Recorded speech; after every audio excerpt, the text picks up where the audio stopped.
Had to do it. Bismillah ar-Rahman ar-Rahim. Alhamdulillahi Rabbil Alameen. Wa salatu wa salamu ala Rasulillah. Rabbi shrah li sadri wa yassir li amri wahlul 'uqdatam min lisani yafqahu qawli. We begin by praising Allah subhanahu wa ta'ala. We praise Him, we thank Him for everything that He has provided for us. And we send blessings and salutations upon the Messenger Muhammad sallallahu alayhi wasallam, upon him, his companions, his household, and of course all of you as well. We ask Allah subhanahu wa ta'ala to bless you all and bless every single person over here, the organizers, the caterers, the ones doing the video, the ones who were signing in people, mashallah, great job. The ones who edited that video, which was hilarious, by the way, great job, mashallah, great acting, everyone, mashallah. And just everyone, including the brother in the back taking photos. May Allah subhanahu wa ta'ala bless all of you guys. It's not easy to do, and we ask Allah subhanahu wa ta'ala to accept from ourselves and our actions. I do want to be very clear. This was written by me. It sounds like some third person. No, it's me. I was sitting down, Faisal was like, bro, I need an intro from you. All right, bro, give me 10 minutes, I'll be back. I'm like, what can I say that's sort of good about myself, okay? What this doesn't say is that author SQ on the bottom. I should have put that too. But Allah subhanahu wa ta'ala bless you guys. Thank you so much for having me. I'm super humbled, delighted, and just excited to be here. One of my mottos is that in order for me to keep it 100 with you guys, I got to keep it 100 with myself. And my number one thought on my way over here, besides the overwhelming amount of gratitude that I had, was man, oh man, after that 3-hour drive, I got to pee. So when I came in here, I rushed to the bathroom. So Brother Hasid helped me out. He took me to the bathroom. Thank you for that. Why did you need to know that? Because I got to keep it 100 with you guys. Okay, it's important. May Allah subhanahu wa ta'ala bless you guys. And the task today is to talk about cultural baggage. Now I want to be very clear with you with my stance on this.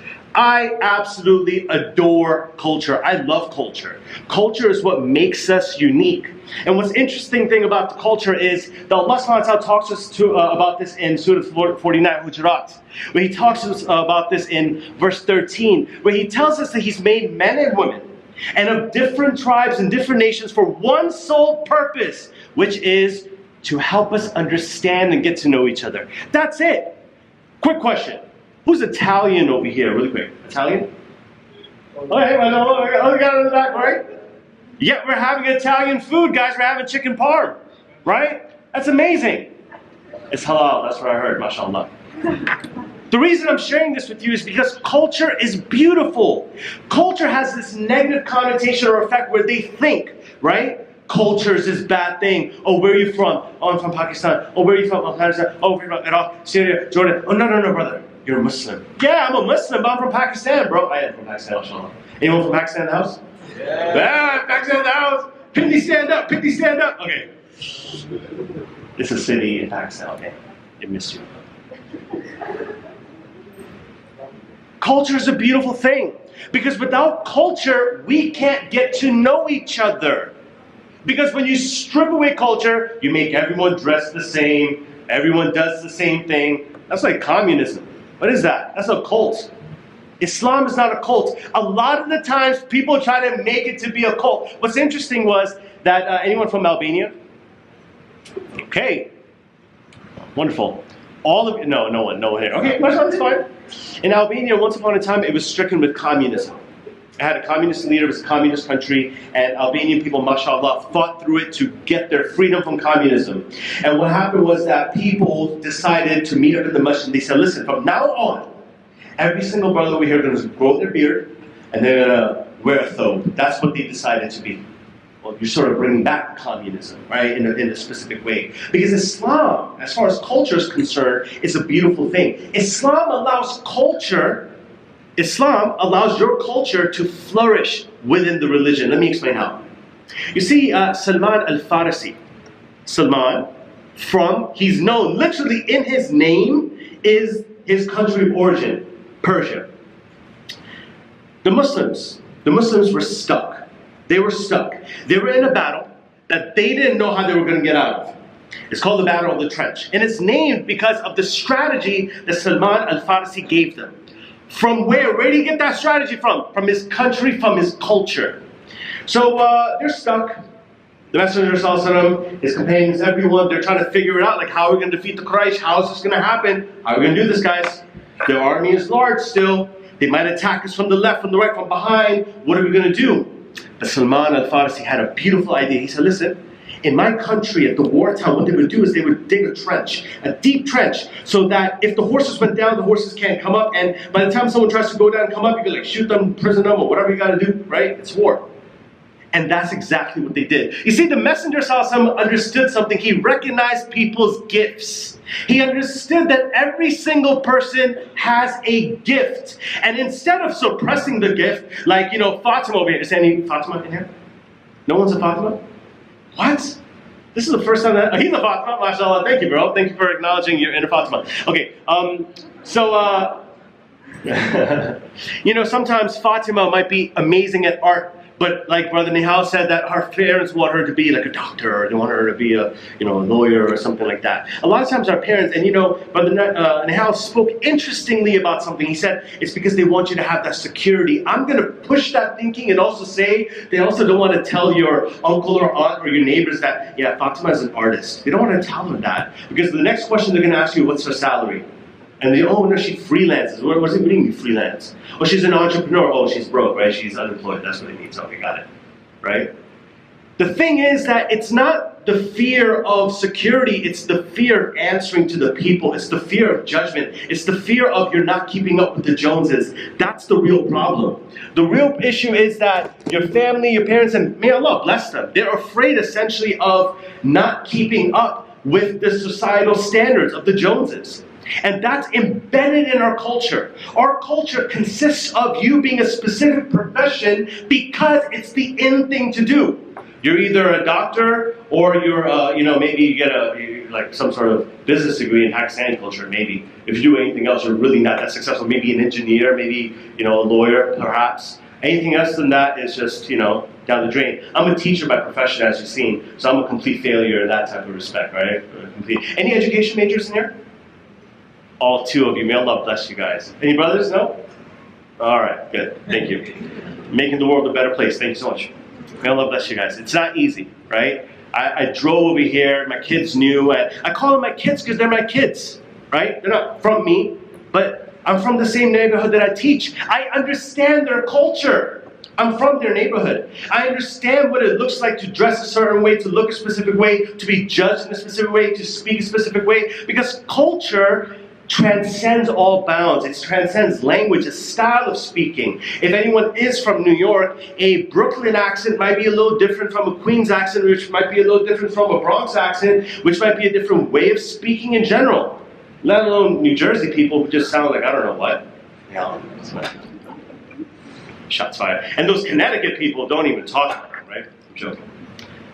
What I'm trying to say, guys, is that culture is in everything that we do. And culture is a beautiful thing, if used correctly.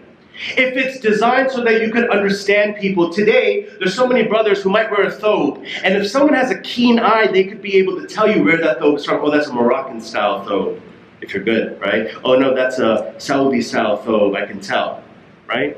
On my way over here, I couldn't recognize Brother Hasib really quick. I'm across, Faisal gave me the wrong address, don't mind that. So I was across in that hotel. The lady's like, I'm here for an event. She's like, there's no event over here. I'm just like, but there's an event. She's like, no, there's no event over here. I'm like, there's an MSA. She's like, a what? I'm like, okay, never mind. Hasib, where are you? So I'm like, where's Hasib? How am I going to recognize Hasib? Then all of a sudden, this brown, amazing man comes down walking with his shalvar kameez. He must be Hasib, right? Culture is a beautiful thing. Culture is an absolute beautiful thing. It can save you in so many circumstances. I remember, right, because there's certain things in Islam that are certainly cultural, right? Like wearing a thobe is cultural. It's not an Islamic thing to do. It's a cultural thing to do. Your clothes is a cultural thing. It shows where you're from. It sort of shows like what your background is. As long as it's within the parameters of Allah. Whatever Allah wants for you. If there's certain things that Allah allows you to wear them, wear them. Show your culture, show your nationality, show where you're from. As long as it's within the parameters of Allah. I remember I was about to get a parking ticket.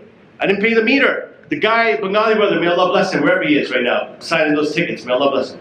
He sees me with my thobe, he's like, oh no, brother, it's okay. It's okay, oh no problem. I'm like, man, Islam just saved me a $95 ticket. This is incredible. Culture is a beautiful thing, as you can see, because it might save you from a ticket one day. You just never know. But indeed, culture is a beautiful thing because it allows us to connect and get to know each other. It allows people to experience different things. Now, Faisal was telling me and Faisal go way back. I know Faisal since he was like 15 or 16 years old. Probably even younger, 14? 12, never mind, 12. I've known Faisal for so long, and I can honestly say, being in this community, Faisal is an honorary Pakistani. By association, Faisal's Pakistani. The amount of Bollywood knowledge this guy has is ridiculous. Not more than my man's right there, but you know, alum, shout out to alums. He knows a lot. Why? Because culture is amazing. Now, I'm not suggesting go watch Bollywood movies. I'm just saying that's what makes the headlines. SQ comes and promotes fitna. No, I'm not. Do whatever you gotta do. It's between you and Allah. As long as you're pleasing Allah and things are right, make sure you're doing right by that. What I'm trying to say is that Faisal, knowing him since he was 12 years old, I understood and knew Faisal as this Westchester kid. That's how I met him. Seriously, Westchester kid. Not to say anything funny, I'm kind of snobby, not gonna lie to you. A little bougie for us. A little bit, I'm from the Bronx, right? Not that people from the Bronx can't be like civil or bougie. I'm not trying to say that. I'm from there. I'm not gonna cuss my own place out. But you know, Faisal came with this Westchester swag, which was very, you know, more calm and just like, you know, what are you guys doing? Oh no, that's wrong. And he would just talk like more and be like, oh bro, calm down. Faisal would come that way. But the more he hung out with us, the more immersed he got in the culture. He understood the culture. And when he came here, I can honestly say he became even a better person. Even better person. Why? Because he understood and got more friends. He opened up his circle of friends to different cultures, ethnicities. Because that's what it does. Culture promotes beauty.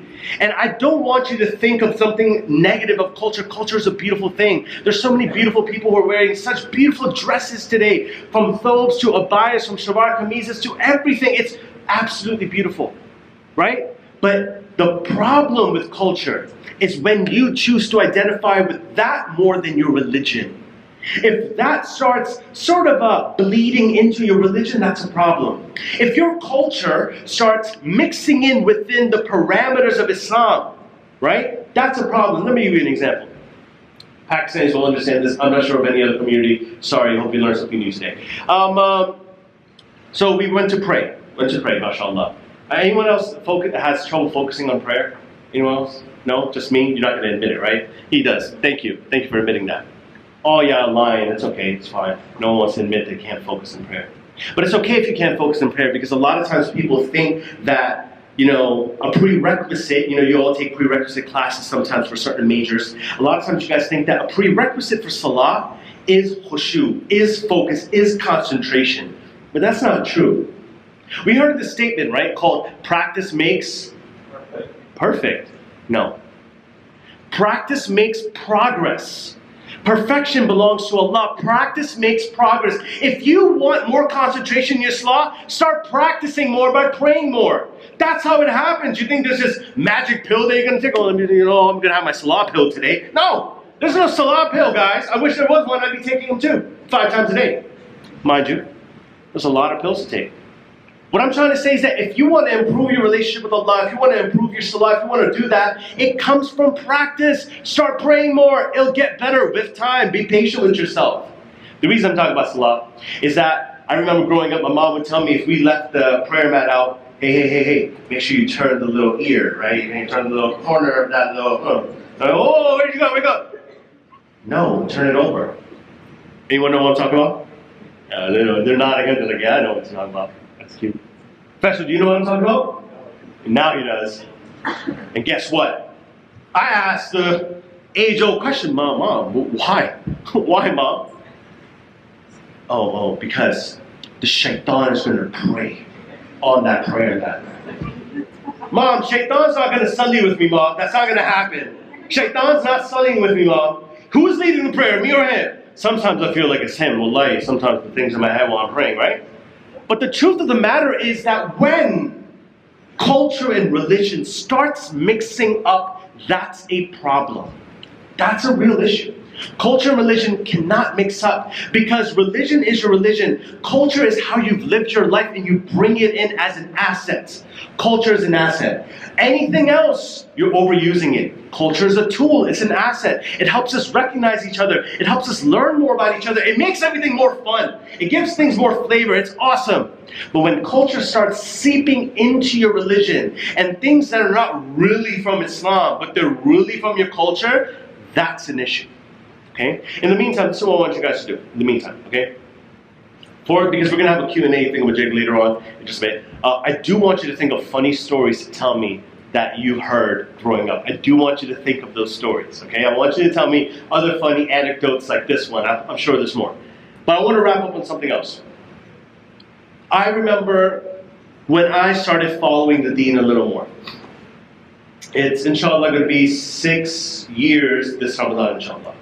I remember my first instinct to do when I started becoming more religious, I started selling all my stuff. Because I started believing that, no, this is the dunya. I can't have anything of the dunya. You see, the Messenger Salaam left with nothing in this world. I need to get rid of it all. As if I was going to die tomorrow. But you never know, but still. I went on this path of extremism. I'm like, I got to sell everything. So all my gear, I just started selling. Next. My sense of style. I was raised in the Bronx, guys. Like, I am from the Bronx. That doesn't mean that, oh, you gotta wear baggy pants and you wear oversized. Like, that's not what I'm saying. What I'm saying is, like, my heart, my style, my way of speaking is immersed in my culture, where I'm from. A lot of times, you ever heard this saying that you forgot where you're from? A lot of us forget where we're from. Stop acting brand new. A lot of us are faking it, acting brand new. Stop acting like you didn't come from a household where if you left your clothes outside from a closet, they won't smell like onions. It's true, they will, right? Stop acting all brand new, right? Let's stop acting like we don't know where we're from. We know where we're from. Our parents raised us beautifully. Our society, our culture raised us in a beautiful way. But now let's improve that by making sure that our standards are Islam. Anything that negates that standard, we push that out. But anything is good for that standard, it's great. Except that onion smell, it's not good. Don't have that. What I'm trying to say is that when I started getting on the deen, I started to make sure that I pushed away all my culture. Everything that I knew, I threw out the window. Okay? I started wearing that typical white thobe. I started wearing, and there's nothing wrong with the white thobe, right? But it just depends on the intention of why you're wearing it. My intention of wearing it was wrong. Your intention of wearing it over there is right. He looks good, mashallah. Don't look, sisters, what's wrong with you? It's not for love. That was like, like clickbait. It was just like I pushed you with it, then I pulled it down. I was wearing it for the wrong reasons, right? I was wearing it because I thought that when you're a Muslim, that's what you got to do. When you're a practicing Muslim, that's how you have to look. So literally, I started losing myself. But wait a second, SQ. I thought that when you become a Muslim, you're supposed to find yourself. Not me. Not me, not the way I was practicing it. The way I practice it, I began to lose myself. I lost my own identity. I thought Islam was supposed to give me an identity. Yeah. What Islam does is that, you've heard of the statement that when someone takes their shahada, any reverts in here? MashaAllah, any reverts? MashaAllah. Oh my God, he's the only one. Bollywood and reverts? MashaAllah, you're a catch. MashaAllah. God love us here. What I'm trying to say is this. When reverts are given the shahada, they're told that, listen, when you become a Muslim, all your bad deeds are forgiven. True? Oh, you've heard of this, yes? And they're turned into what? Good deeds? Maybe? Some of you? Not even, that's okay. Oh, I'll speak. It's okay. I have a mic. It's cool. I'll speak. You don't have to speak. They turn into good deeds. But someone asked the question, well, what about the good deeds that you already have? He said, well, they stay too, but we're just talking about bad deeds. I'm like, okay, no problem. You see what Islam does about your personality and your characteristics? A lot of you have, all of you have, excuse me, beautiful qualities and characteristics. What Islam does, it refines them. It refines them, meaning any good quality and characteristic that you have, well, you have to have some because Allah chose you, right? Allah chose you to be a Muslim, right? So there's something beautiful about you. You might not be able to know what it is, and I recommend spending time with yourself to figure out, why does Allah love me? How can Allah love me? I'm doing this. There has to be a quality about me that Allah loves. there was a man, just to deviate for a second, there was a man, a companion of the Messenger Sallallahu, and all the companions were there, and the Messenger Sallallahu said that such and such person is from paradise. And the companions, like, oh my God, him? Him? Really? Not that it's a bad thing, but just like he's not, Umar ibn Khattab, he's not Abu Bakr Siddiq, like, he's not like of that rank. He's still a companion, mashallah. But they started observing him. They're like, you know what, we're going to do a little stakeout. We're going to check out, like, what is he about? Why is he chosen? They really checked him out. They just couldn't figure it out until they finally asked him, like, listen, this is what the Messenger said about you. Tell me more about this. Like, do you know why he would say that about you? He's like, no, not really. I don't know what's so special about me. But there is this one thing that I do. That before I go to sleep, I forgive every single person. I have zero animosity towards anyone. And they all realize that that's the reason. That's the reason. The reason I'm sharing this with you is that all of you have beautiful qualities. Sometimes you don't feel it. Sometimes you're in such a depression and depressed mode and just feeling bad about yourself because maybe you're committing a sin that you promise Allah that you'll stop but you keep doing it. Maybe you're watching something, speaking to something, doing something that you know you shouldn't be doing, but you turn back to Allah and you feel like complete crap. The lowest of the low after this, right? But Allah chose you. It's your responsibility to figure out what's going on. Why Allah? Why me? What's so special about me? And you know what? You may never figure it out, but that don't mean you stop looking. Keep looking. Keep finding within yourself what's special about me. Islam is not designed to change who you are. It's designed to make you a better person the way you already are. Don't lose your identity, your focus, your culture, and who you are as a person. How funny you are as a person. And the brother mentioned the companion who was a trickster. He was a jokester. He was a pranker. He used to prankster. He was pranking people all the time. It didn't change who you were. It just brought out the better qualities in you. It refined your best features and it removes all the ugliness from you. And I ask Allah subhanahu wa ta'ala to remove all of our ugliness as well. May Allah subhanahu wa ta'ala bless you guys. Sincerely, jazakallah khair for listening. Subhanakallahumma wa bihamdik, nashhadu an la ilaha illa anta, nastaghfiruka wa natubu ilayk.